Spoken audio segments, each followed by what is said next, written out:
So the United States Preventative Services Task Force, or the USPSTF, came out with new screening guidelines for mammography.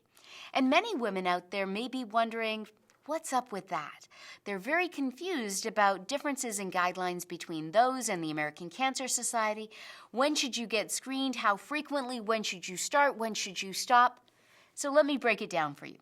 First off, these guidelines only apply to women at average risk. So, if you have a genetic mutation or a very strong family history of breast cancer, if you've had cancer in the past, or if you have a symptom, maybe a breast mass or bloody nipple discharge, this doesn't apply to you.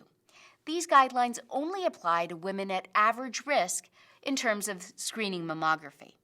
Now, in terms of that, why are there continual guidelines? Well, the answer is because we continue to look at the data on the benefits of mammography, and yes, mammography does save lives. It allows us to pick up cancers when they are the smallest and most treatable.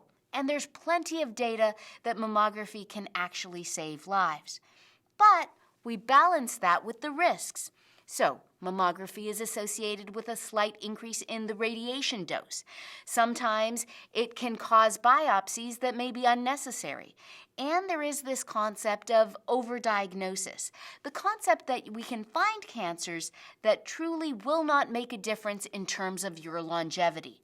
And so balancing that risk and benefit is where these guidelines come in. So, where do all of the guidelines agree? First off, they agree in the main between women over the age of 55 and on that screening every 2 years is beneficial. So why not every year?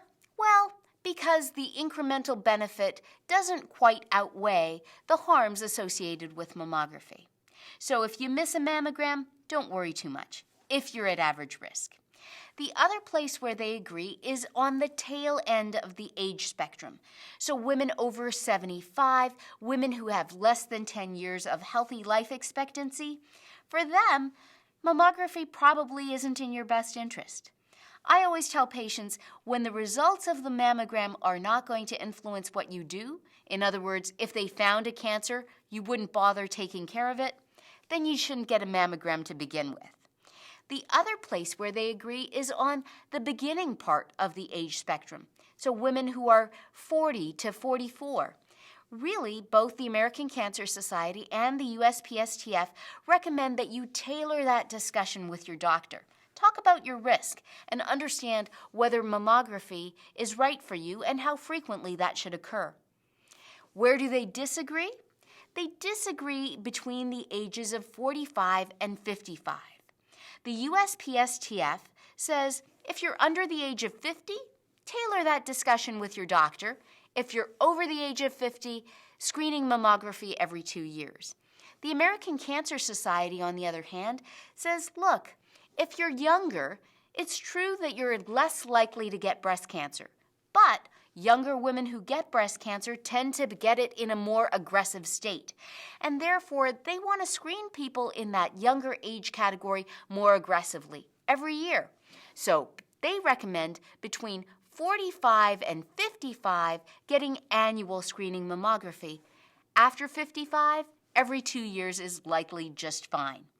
These recommendations also correlate with other recommendations from other countries in the UK, in Canada, and Australia. Now, hopefully, all of these groups will get together and interpret the data in the same way so that it's less confusing for our patients. I hope that this has started to at least demystify some of the recommendations with regards to screening mammography.